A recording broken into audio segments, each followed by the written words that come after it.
Hey everyone, I'm back today with the last video that I'm going to put in my factoring series that I'm doing.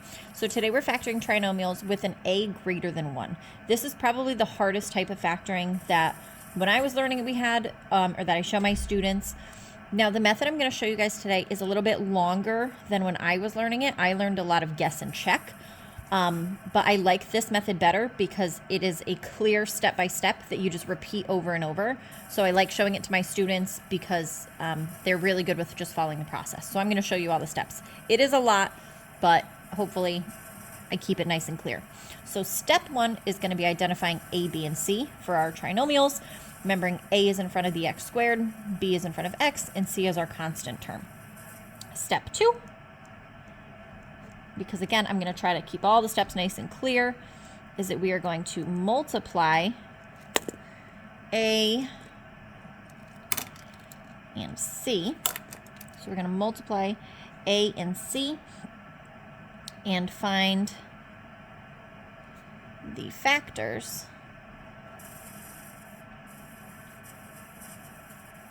of that result.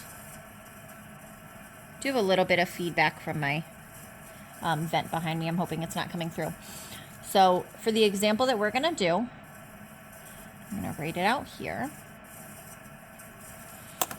My a is going to be 3. I'm identifying that a. My b is 11. And my c is 6. So for this example, I'm going to, it says multiply a and c together. So 3 and 6, if I multiply these guys together, 3 times 6 is 18. Now, if I want to find the factors of 18, that is going to be obviously 3 and 6, which I had. I could also do 2 times 9, or I could do 18 and 1. So there are my factors. That is my step 2. Step 3, I'm going to write on the side over here. Step 3 is we're going to add these factors. Do I have space? Yeah. Add these factors. And we are specifically adding them up because we want to find the one that adds up to b. So we are looking, if I were to add these guys together, like 3 plus 6 is 9, 2 plus 9 is 11, 8 plus 1 is 19. Well, b is 11, so I want to use these guys. I'm going to use my 2 and my 9. Step 4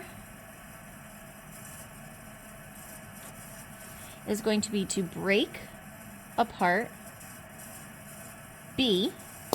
So whatever our b was, we're going to rewrite our trinomial using the two numbers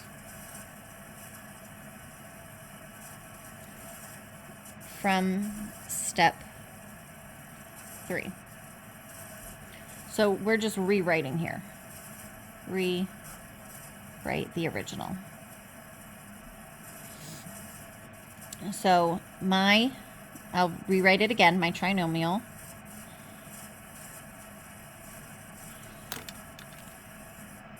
In your notes, obviously, as you do these, you're not going to write as much. I'm being extra with my color coding, all that jazz. I'm going to slide this up already a little bit. There we go. So I'm breaking up b. That means this guy's going to split. I'm going to have 3x squared. And I want to use these numbers that I had up here.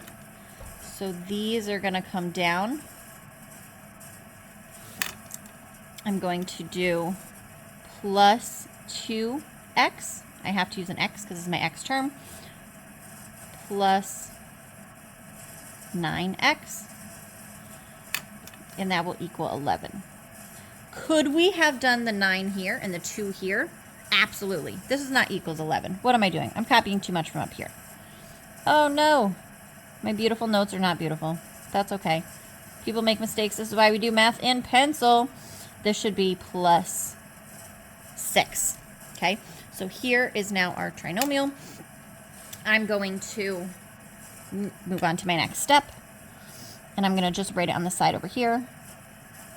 Step 5 is going to be factor by grouping. This was my last video. If you don't know how to factor by grouping, go ahead and check that out. I'm going to split these guys up in the middle, pull out my GCFs. My GCF here, I don't have a constant term for these two, but they do have an x in common. And if I take out one of the x's, I have a 3x here, and I'm left with a 2. Over here, I don't have any variables in common, but 9 and 6, I can divide those both by a positive 3. 9 divided by 3 is 3, and I have an x left over. 6 divided by 3 is 2.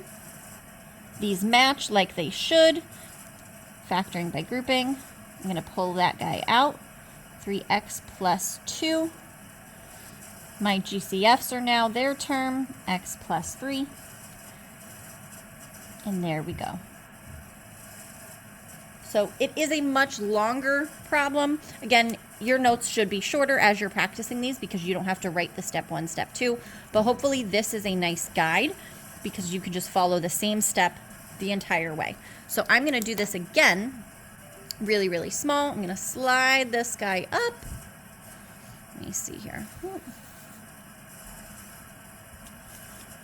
Slide, slide, slide, slide, slide. And I'm going to try to do another example, much, much more compact, following our steps.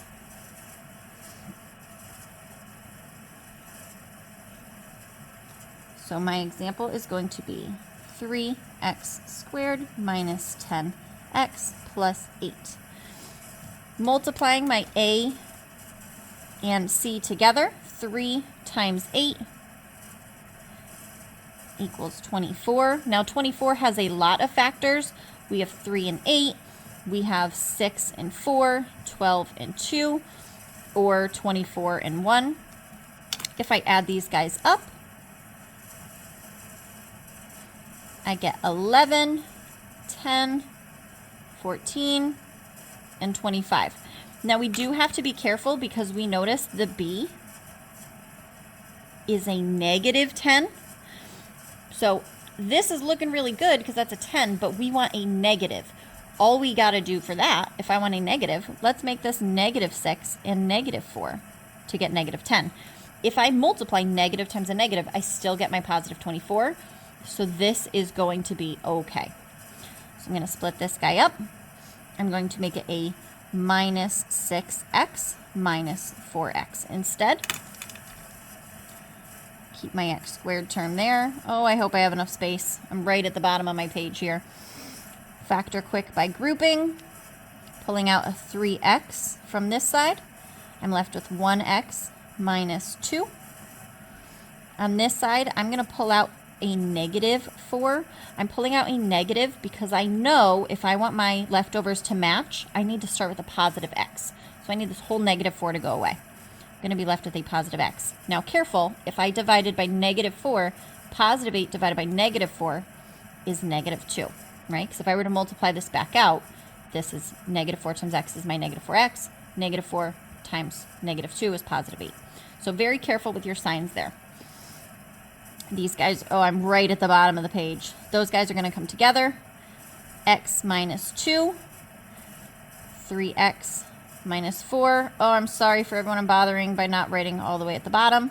Just wanted to get my box around. So last quick example, all of my steps, factoring a trinomial with a greater than 1. Again, all of my steps are up here. I hope this helps simplify your life a little bit. I can do more examples in future videos, but I thought this was a good start. As always, follow along for more math explanations.